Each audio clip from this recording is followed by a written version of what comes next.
Pagkatapos ng bagyong uwan, ito po yung nangyari sa ating palay.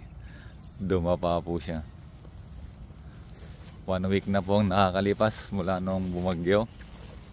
Hindi kasi natin kagad ito hinarvest dahil hindi pa masyadong hinog yung kanyang butil po noon. Kaya minabuti kong hintayin kahit kuwan. Kaya before the typhoon, kahit na talagang delikadong mabagyo ito, ay hindi ko siya ginalaw kasi gusto kong mas mahinog para mas maganda po yung kanyang butil, mas mapintog siya, mas malalaki at mas mabibigat.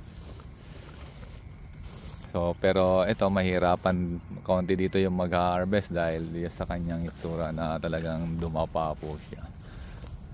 Pero ganun pa man, parte ito ng mga experience, parte ito ng mga karanasan na minsan dapat din nating masubukan, dapat din nating makita kung ano yung. Pero actually, pangalawang beses ko na maganito yung palay ko. Nung pandemic, nung 2002, dumapa ulit yung palay ko dito na ganito din. Pero maganda yung mga karanasan na yon at nagbigay ng talagang aral sa atin.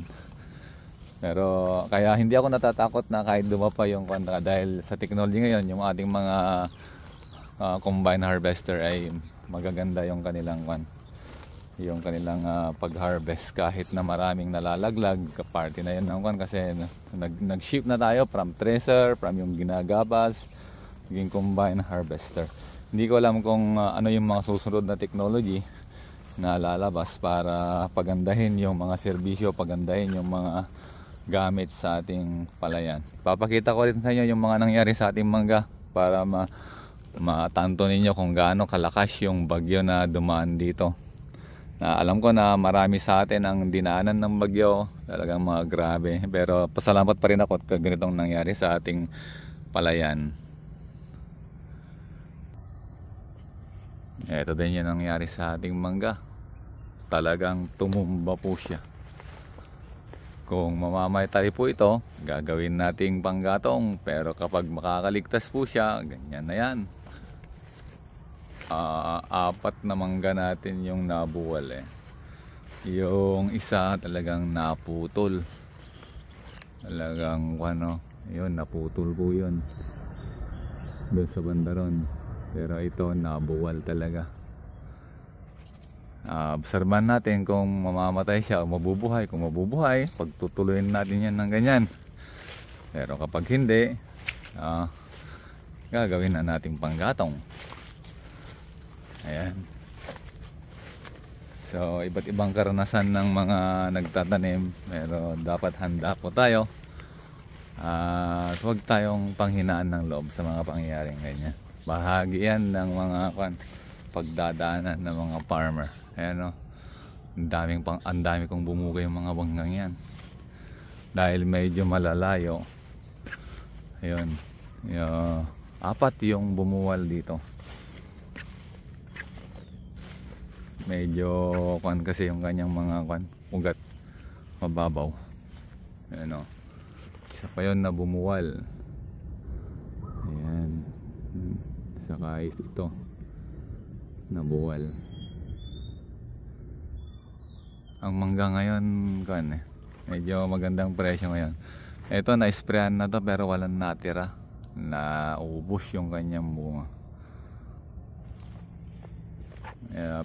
Hindi namin ito pinapaupahan namin ito. Sila yung nag-spray, inuupahan lang sa amin na yearly yung kontrata nito sa upa. So ito yung tatamnan natin ng mais ngayon. Dati kong tinamnan ito nung August yata or September nung tinamnan ko to, kaya lang malakas yung mga ulan, kaya nasira yung mga dito. Papararo natin ito at tatamaan natin ulit ng Decal 8282. Yun, medyo maganda yung isang nabuwal. Yung isa kasi yung kanyang mga dahon na lalanta na.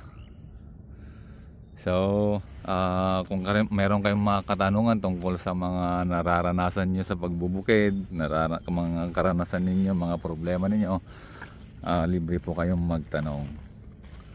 So, ang channel natin ay para mapag-aralan, matutunan ng ibang farmer yung mga karanasan na siyempre siguro yung karanasan ko, karanasan nyo rin, or bago nyo maranasan yung ating naranasan, nagkaroon na kayo ng kaalaman kung paano bigyan ng solusyon yung mga problema, like yung mga pagtatanim, yung mga gagamitin sa pagtatanim, yung mga foliar, yung mga abono natin ginagamit, para sa ganun mag-improve po ang yung mga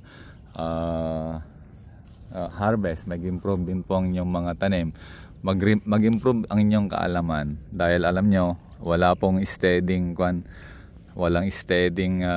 method or yung mga ginagawa para sa pagpabubukid. Taon-taon nagbabago po yan dahil ang panahon nagbabago, ang mga procedure nagbabago, technology nagbabago. At kung mayroon man kayong mga supply, limbawa nag-imbak kayo ng maraming pamatay damo, pamatay peste, pag naubos po yan, iba na naman yung mga lalabas sa 3 dekada na halos na pagtatanim natin, pagbubukid natin.